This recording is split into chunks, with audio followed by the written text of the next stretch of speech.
Hey folks, welcome to a special edition of Chronics Cocktail Hour. It's the Hoosier Hysteria Tailgate Edition podcast.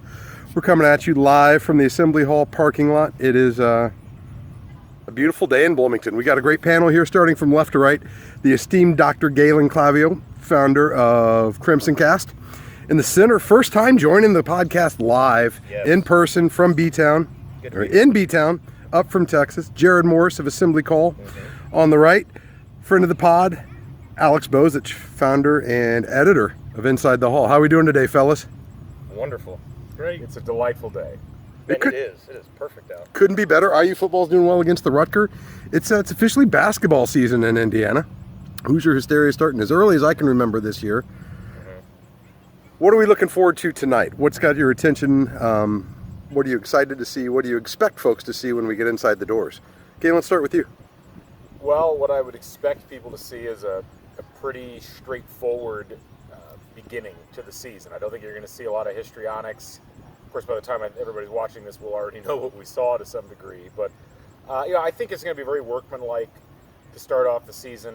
And the thing I'm most excited at seeing is just seeing the new guys in the uniforms. And it's always interesting when you get recruits coming in. You get to watch videos of them on YouTube.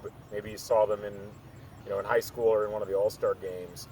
But you never really get it in your head that this is an Indiana basketball player until they're actually wearing the jersey. And so it's always exciting to see them and kind of see what they're going to look like while you watch them on the floor for the next 2 or 3 or 4 years. Yeah.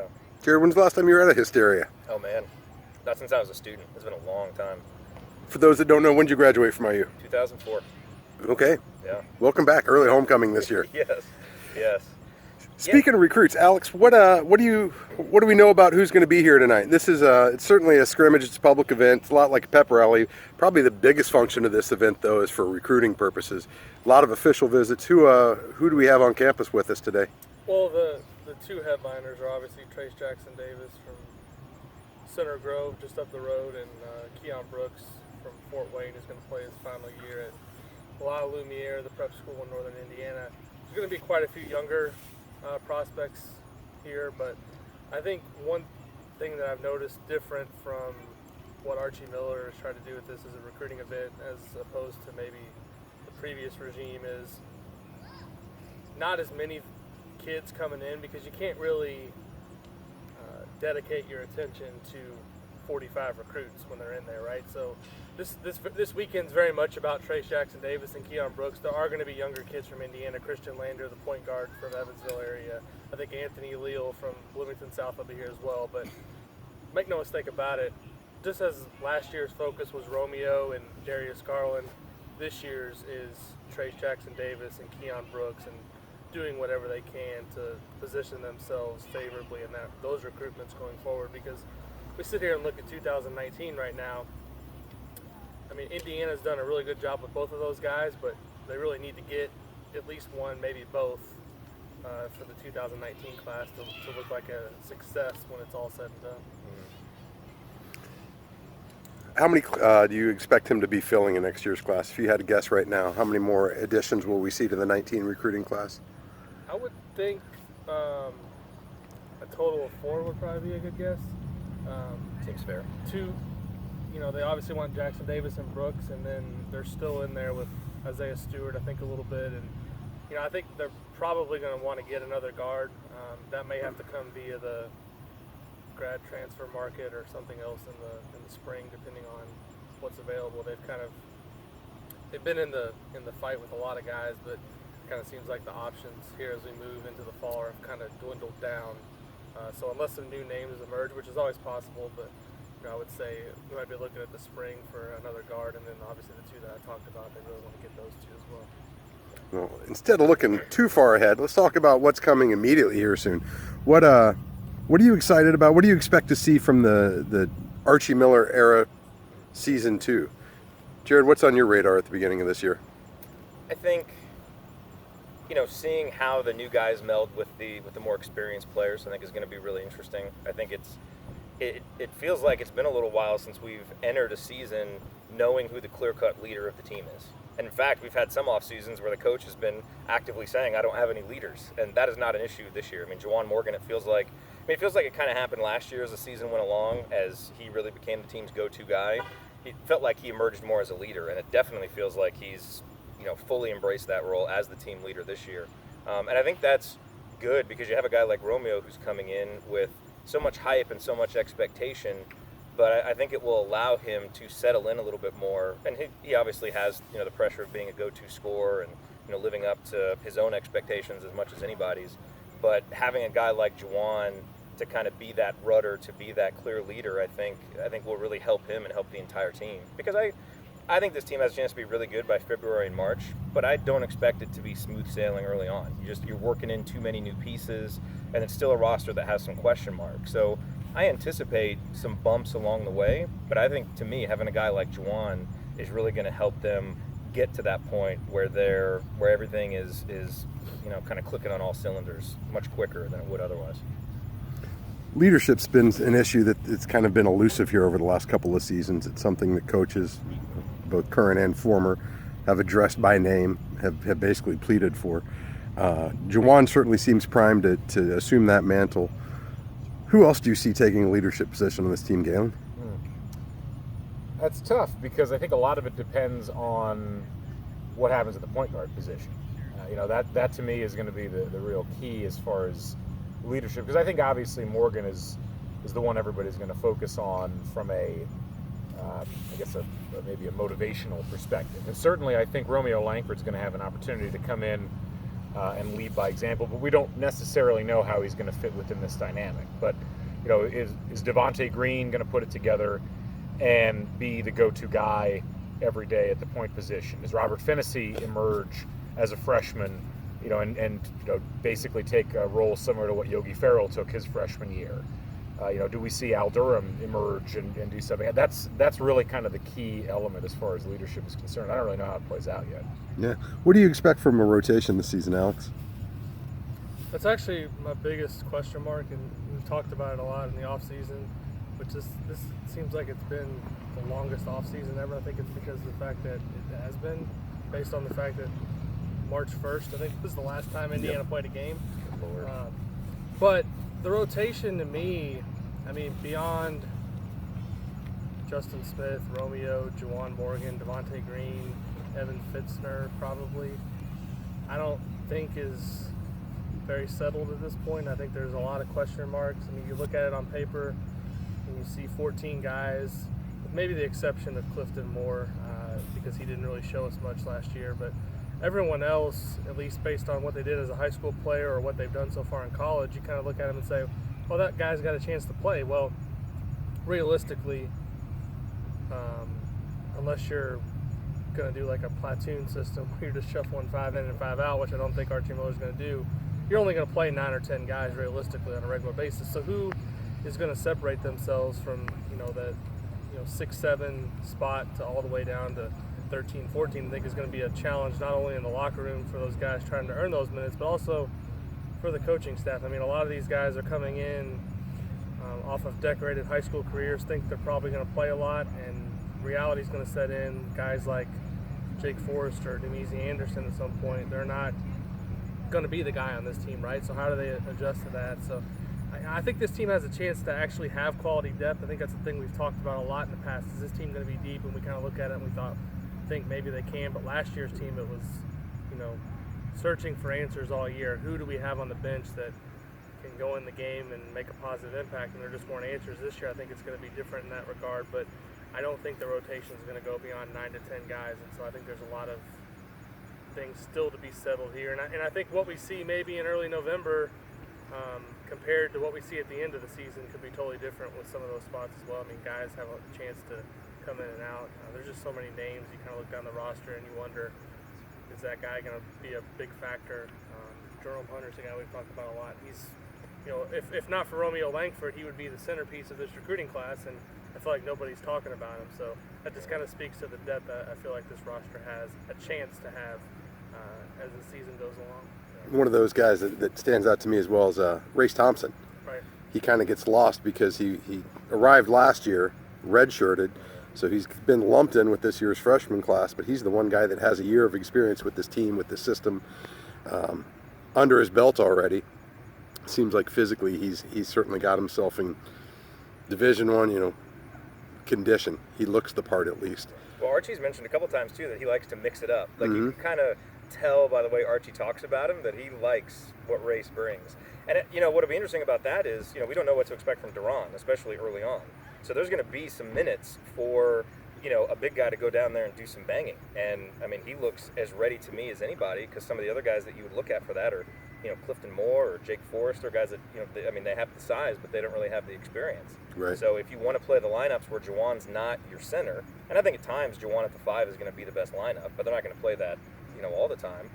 Race is probably the guy that gets in there and does the dirty work, and sounds like Archie also said, he can face up pretty well too. So I think he's got a chance to be a really interesting player. We just don't really know what to expect because we haven't seen him. I think part of the problem last year was you're integrating a new system, and I'm not sure that players understood how hard they needed to work to play regular minutes. And so you had a lot of poor performances, you had a lot of letdown games, and I think there's a better chance with this group by far that you're not going to have that. I mean, people are coming in, there's going to be a lot of competition, and that's what IU's needed. And to some degree, I think that's what they missed for a large period of the Crean era, was the depth fell off precipitously after about the 8th guy with almost every roster that he had. And you don't really see that. I mean, you could legitimately make a case for almost everybody on the roster right now, as Alex mentioned, getting double-digit minutes in every game this year.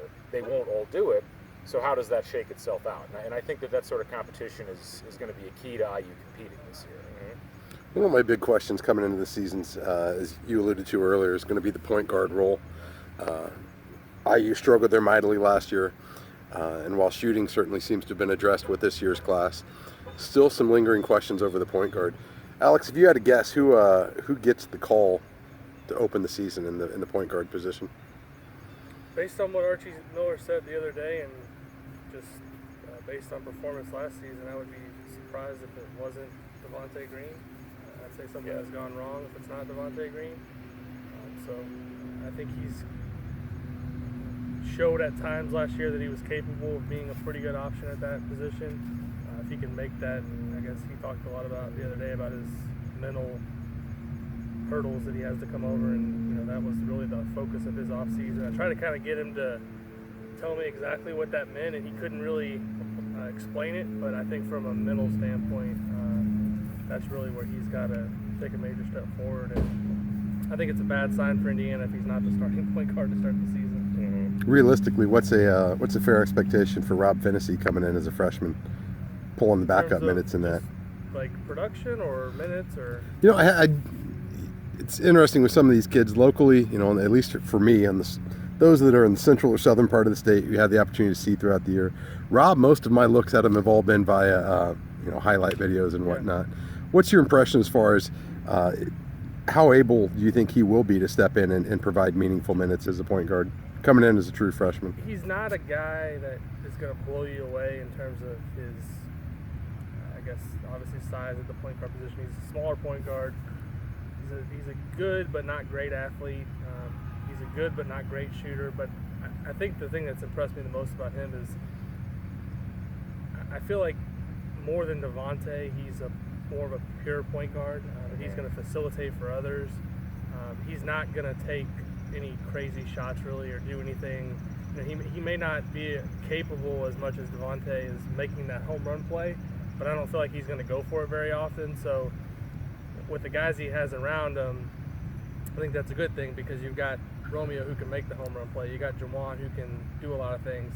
A lot of times you just want a guy who doesn't make mistakes, and I think Finney can be that guy. And I think over the course of 4 years, he's going to develop into a really solid player. But from day one, I think he's going to be a backup. And just as a freshman, you want somebody that comes in and has some confidence but doesn't try to do too much, and I think he's capable of that. So Bart Torvik's website, which I highly recommend to everybody if you haven't been following it, excellent advanced stats site. He's a Wisconsin fan, but don't hold that against him. Nobody's perfect.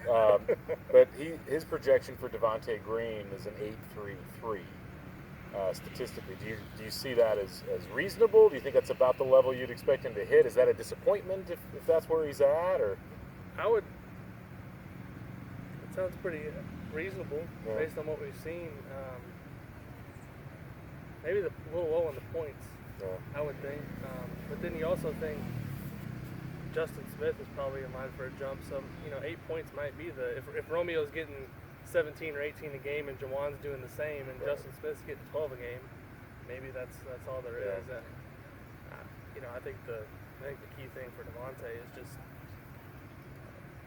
keeping things as simple as possible, right? I mean, don't try to do too much. And he got caught up in that a lot, I feel like, his first 2 years. And this is definitely, I mean, maybe it was okay last year at times because there was no one else to make a play, but this year there are other guys to make a play, so just let those guys kind of take over.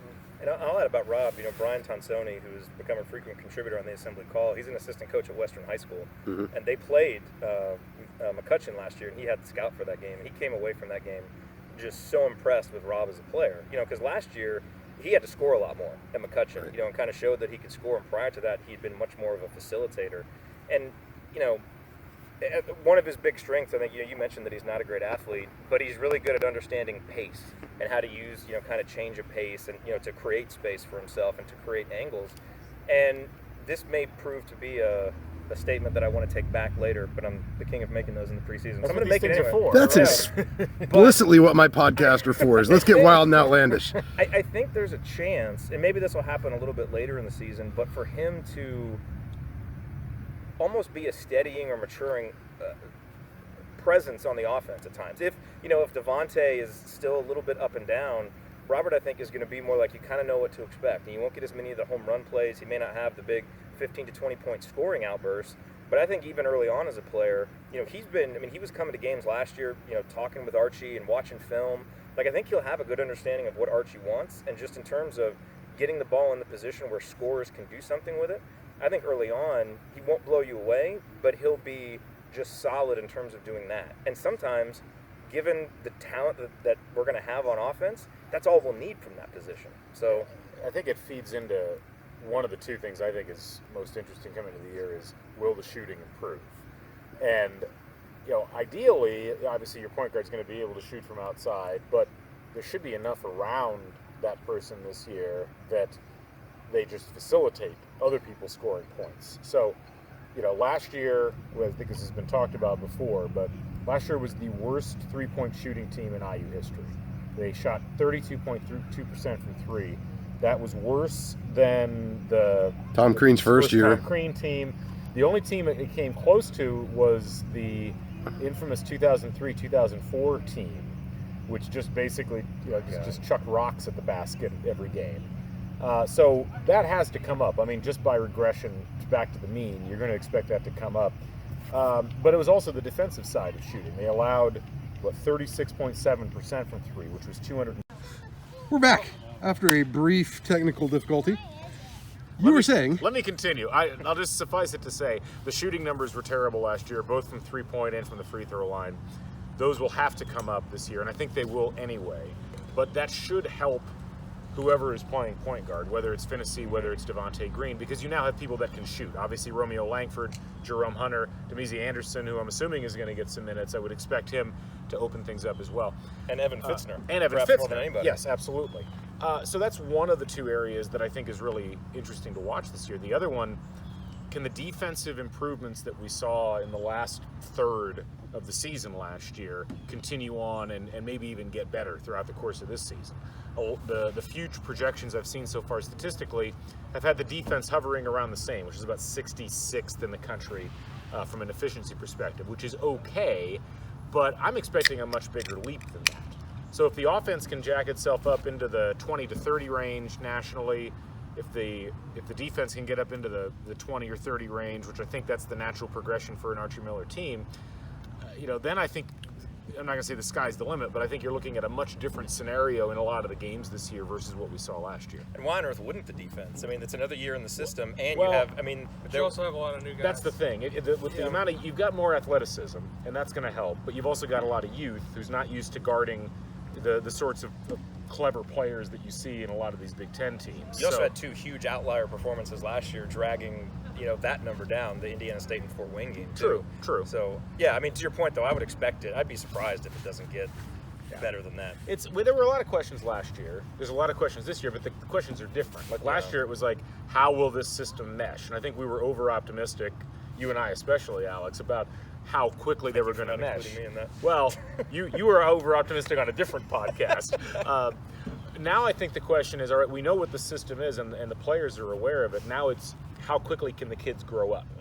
I think everybody expects Romeo Langford to jump in and be, kind of, ready for action immediately, and he very well probably will be. But will the other players that are coming into the system, will they provide enough push that it either gets the returning players at a higher level, or they just replace the returning players?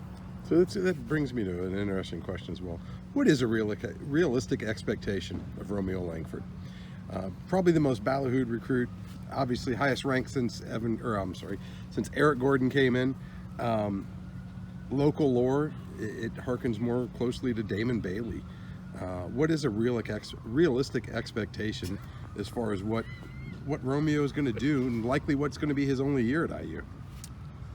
Well, you mentioned him being the highest ranked guy to come to IU since Eric Gordon. He's the highest ranked incoming recruit to the Big Ten since Jerod Solinger, which there have been some pretty good players come in the Big Ten since Jerod Solinger, who was a dominant freshman at Ohio State.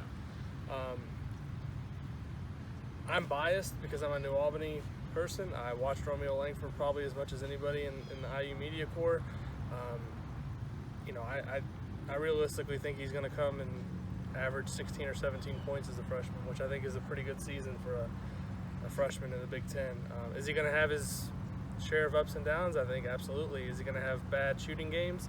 I saw him have some in high school. I think that the biggest question I have about him is he was a pretty efficient player in high school, but he also kind of had the green light to take whatever shot he wanted.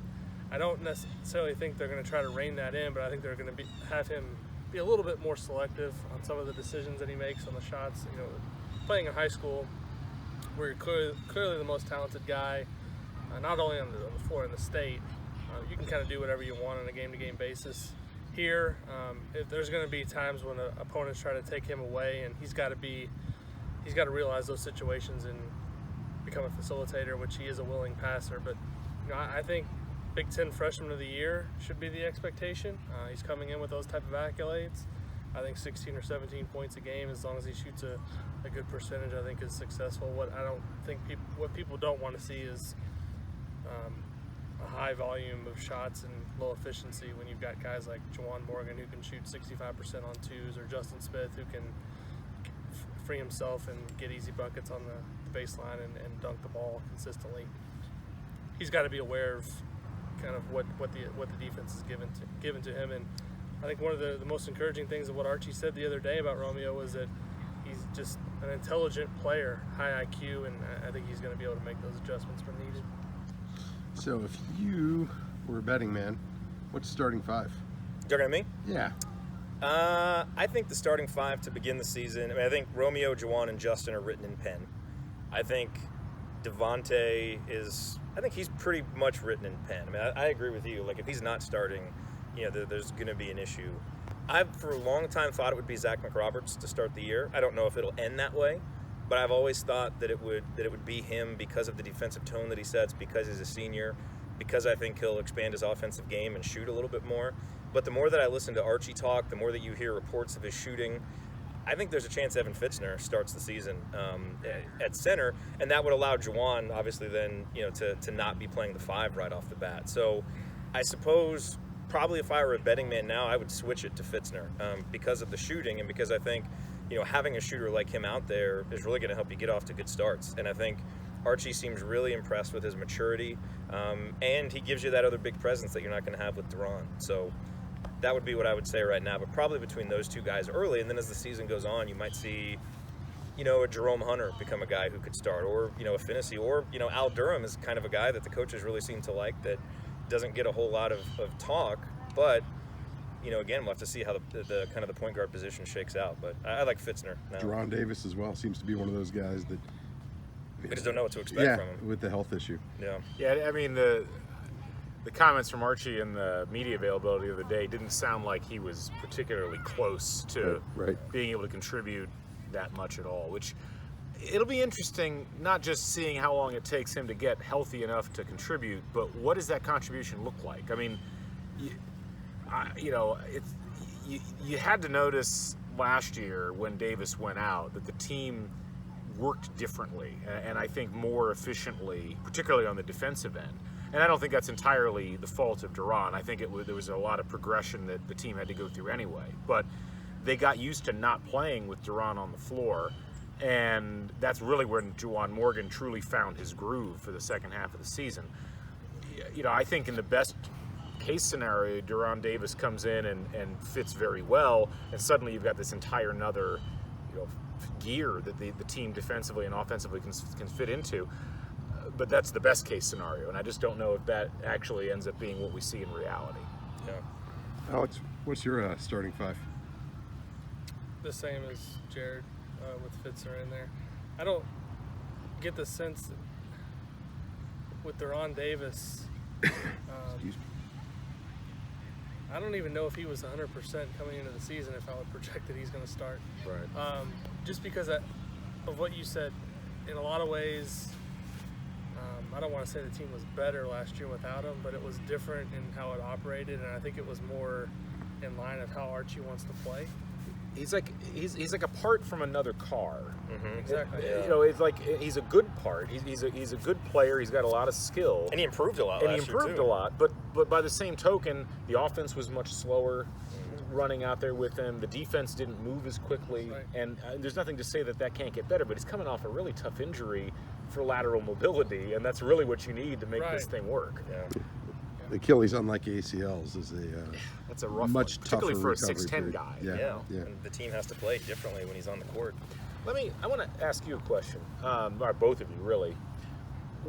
Is there an argument against the idea that the ceiling for this team wouldn't be the same as the ceiling for the 07-08 team? Because if you look at the component parts, they're not that far off from one another. And I mean, everybody remembers the implosion at the end with Sampson, resigning or being fired or whatever it was. But at their height, that was almost a top 5 team. 18-1, right? DJ White in the paint. DJ White Eric in the paint. Gordon You in got a the perimeter. freshman, Eric Gordon, playing this, roughly the same position that Romeo Langford's playing, doing much of the same things. I think you can make an argument you've got better pieces from 3 to 10 on this team than you had on that team. Mm-hmm. And yet I feel like there's a tremendously more trepidatious feeling around what this team's going to do versus what people felt coming into that 07-08 year. I think here's what I think about like the preseason expectations for this team. I think having them anywhere preseason from 20 to 30 is fair. I think you can make that argument. There's enough there, enough knowns with Juwan and Romeo and some of those guys, but then enough question marks. But I thought Rob Dosser really had this right from College Basketball Talk, because he had Indiana ranked 27th, but then on his podcast, they had the question, who's the team outside the top 25 most likely to make the Final Four? And he said Indiana. Yeah. And to me, I think that's reasonable, because I think the ceiling for this team, if Devontae comes along, if Jerome Hunter has a similar freshman year progression to what Justin Smith had last year, if Justin Smith, ends up becoming one of the 25 best players in the Big Ten, if all those things happen, you've got a Final Four potential team. And I think that's what the potential of that team was before the bottom fell out of it. So, and it wasn't like the 06-07 team had a great year. I mean, they made the tournament, but that team survived on grit and defense more than anything else. I mean, they didn't blow anybody out of the water. So when I look at, you didn't make the tournament last year, but they weren't that far away. They were 2 or 3 games away from making the field. Yeah, I think the point guard is the problem for a lot of people. And was it Armand Bassett that was on those teams? Yes. I don't. He was a pretty good player. Yeah. I don't know how he will compare when it's all said and done with Devontae Green. Probably at this stage, you would say Armand Bassett was probably a better player through 2 years. Fair. more consistent shooter for sure. But I think that if this team had a stud point guard, I think nationally they'd be a lot more respected. But people are looking at Devontae Green and they look at his stats from last year and they're like, oh, this guy's going to lead them. And then they see Rob Finney, oh, great, he's a 4-star recruit, but he's not Darius Garland, right? What would this conversation be like if a 5-star point guard was on this roster. I think that's kind of the thing that's holding people back. But I wouldn't be surprised if this is a top 25 team for most of the year. I think the non-conference schedule is going to be interesting from the standpoint of you've got those 2 games. Arkansas, I think a lot of people are looking at Arkansas like that's going to be an easy game to win because they're not projected very high. Well, that's a tough place It really is. to play, and they've got a lottery pick in the paint. And Duke, as we know, is not going to be an easy game. And they've also got the early season game to Penn State. So And they got to play Butler on a neutral, They gotta play semi-neutral Louisville floor. here. They got to play Louisville. So Marquette here. Yeah. Now, there's a lot of landmines. Right. And I think, Jerod, what you pointed out, expecting everything to gel immediately is probably unrealistic. Yeah.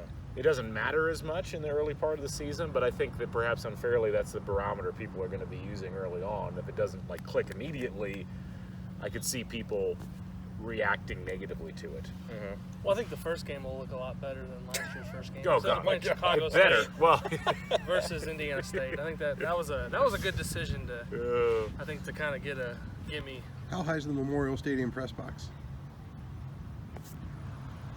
Pretty high. pretty high. We lose that first game, you'll see me flying off of it. If that game is within 30 points. Down on that. So speaking of the schedule, what do you guys? What's your prediction? What do we project this season's win total? 31 Ultimate games, right? destination. 31 games, 20 in the Big Ten. I've been going back and forth on this. I'm going to say, because I was a little over optimistic last year to start the season, I'm going to say 23-8. I think they'll lose 3 games in the non-conference. I think they'll lose the Duke game on the road, although I think it'll be competitive. I agree with you on the Arkansas game. I think that's a really tough environment for a young team still trying to figure itself out. What is that, the second week of the season or the third week of the season? That game has NC State potential from it 2011, 2012, a galvanizing Yeah. game for a young team if they can win it. Absolutely. And there's something about playing Butler in Banker's life that just it's unsettling. Yeah. So those are the Yeah. 3 games I'm concerned about in the non-conference. Conference play, I think they'll go 15-5. I think there's a potential to win 16 or 17 games, but I think 15-5 is reasonable given the youth of the squad and given some of the question marks as far as whether the offense and the shooting is going to actually rise up to the level that it needs to. Where do you think that record puts them in terms of conference standing at the end? 3rd or 4th. I think so much depends on whether all of these Purdue predictions are hype or not. I think fairly clearly Michigan and Michigan State in some order are going to be at the top of the conference. And I think after that, I think Indiana and Purdue and maybe Wisconsin seem like the team that would be the teams in that next tier. I'm not drinking the Nebraska Kool-Aid, and I'm not drinking the Penn State Kool-Aid. I'm sorry. No. There's Penn State Kool-Aid this year? There's Penn State. It's not a lot of Kool-Aid, and it doesn't taste very good, but it does exist. Yes. Spoiler alert, it's straight peyote. Do not drink the Penn State Kool-Aid. Ayahuasca. Jerod, what do you think this season has in store for the Hoosiers? I think that record sounds reasonable. I think what we're going to see is a team, for a couple of reasons, in February and March that really hits its stride. One of them is schedule. I mean, the schedule really opens up toward the end of the season, so I think you'll also see a team that has more cohesion, that kind of understands roles, that you probably have a rotation that's a little bit more settled than early on, when a lot of guys are probably going to play, both because you're going to want to get guys as much time as possible just to keep everybody engaged, and you're trying to figure out what combinations work. But I think, there's going to be so many tough games to kind of figure out, what your best 8-9 man rotation is, that by February I think we'll know it, and then we're going to have a schedule that's really going to allow us to take advantage of it. And I think in terms of the Big Ten, I mean, Michigan State I think is going to be really good. To me, they're the only team that's clearly above Indiana that I look at. Like Michigan, you have to respect them because they have Beeline and they've got some good players coming in, but they have a lot of question marks too. And so I think, when you look at the teams in the Big Ten and you say, okay, if 50% of the question marks get answered, how good are those teams going to be? To me, Indiana's right there. And if we're not second, or third in the Big Ten, I think that's going to be disappointing based on the ability that they have. Now, again, I think it's going to require some patience, but I really think that by the end of this year, as we saw last year, the problem was last year, that team just didn't have enough horses to win some of those games, but they really played better, and guys understood their roles. Like, I think one of the great things Archie does, or at least, from what we've seen in his first season, is really get guys to understand what their role is. You know, like look at Freddie McSwain last year Right, and how he was able to maximize the ability that he had and become a more productive player than anybody thought. Well, now, you know, your Freddie McSwain is going to be a guy that's a 4-star recruit and a lot more talented. And so I think that really bodes well. So, you know, I don't know the exact number, but I think by February and March, we're going to see a team that maybe wins every game but 1 or 2 and has a lot of momentum heading into what I expect to be an NCAA tournament bid. Alex, where's your head at this point of the year? I would say 22-9 with 13 or 14 Big Ten wins is kind of where I'm at. I'm not as high as everybody else is on Michigan State going into the season. I think while they do have some good players, they don't have the high ceiling players that they did last year. Obviously with Bridges and Jackson moving along, I'm higher on Wisconsin than most people. I think Ethan Happ's the best player in the Big Ten. Sorry, Carson Edwards, but The Big Ten, Sorry, Juwan Big Ten Morgan. officials agree with you. sorry, by the way. Jawan Morgan. Sorry, I think Ethan Happ's the best player in the Big Ten, at least in the preseason. And I think they had so many injuries last year. I think they're going to be a team that bounces back and has a really good year. But I agree with these guys. I mean, there's some good teams at the top, but I don't see any reason why Indiana can't be anywhere in that 2 to 3, 4 range in the conference. Michigan, as Jerod mentioned, has question marks. Purdue has, to me, been kind of overhyped in the preseason. I think they'll be a good team. I don't think they'll be a top 4 Big Ten team. So I'm sticking with 22-9, but I think, as Jerod mentioned, some of those lumps may be taken early in the year, and we may see by the end of the year a team hitting its stride at the perfect time of year for, you know, maybe they're a team that's a 5 or a 6 seed that nobody wants to see in their bracket come Selection Sunday. Yeah, there's definite like dangerous 5 seed material on this team. And look, if you finish strong and you get into the tournament, you've got a player in Romeo Langford who can win any individual game in the NCAA tournament, and you have a player in Juwan Morgan who can win an individual game in the NCAA tournament, and that's to a large degree what IU's missed in a lot of their tournament teams in the past, is you just didn't have that galvanizing player who could just take a game over by themselves. So I'm not overly worried about the record because I think they're going to get into the tournament with ease. I think they'll compete for a protected seed, which is a top 4 seed. I don't know if they'll actually get there, but you know, a top 4 seed, that's a top 16 team. But even if they're a 5 or a 6 seed, you know, you're on the dance floor, and that, you know, that combined with the talent and with the coaching, that's all you can ask for, I think, in year 2. Yeah, fair enough. I'm gonna stake my my claim on undefeated national champions. Yes. Undefeated. NC2A's number 2 all-time March Madness team on deck. Will that banner be right under the other one? Opposite end. Opposite end? Yeah, we'll hang it off the new suites. Just so that everybody knows. We do March here. Mm-hmm. No, but you know what? That's my favorite part about this day. That's my favorite part about this time of year. Optimism abounds. We finally get to lay some eyes on the boys for the first time. No more speculation, objective analysis. I'm ready to get it started. Can't wait to follow all of you guys along the way. It's a pretty amazing IU basketball community. Support Crimson Cast, Assembly Call, Inside the Hall. Mind your banners. Mind your banners. Woot.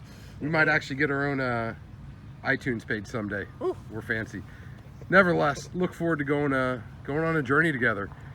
Galen and I are going to take that to the literal means. We'll be traveling down to Durham to go see the ACC Big Ten Challenge together. Spending my sabbatical the best possible way. Only the best road trips. They've already promised a 24/7 Periscope of the entire thing, so we look forward to that. Just go ahead and fill out the arrest warrants now. Vlog. Well, listen, let's get you guys inside. I know everybody's got work to do, and let's get this basketball season started. Let's do it. Thanks for joining us, guys. We'll catch you on the flip side. Thank Take you. care. Thanks, Veronica.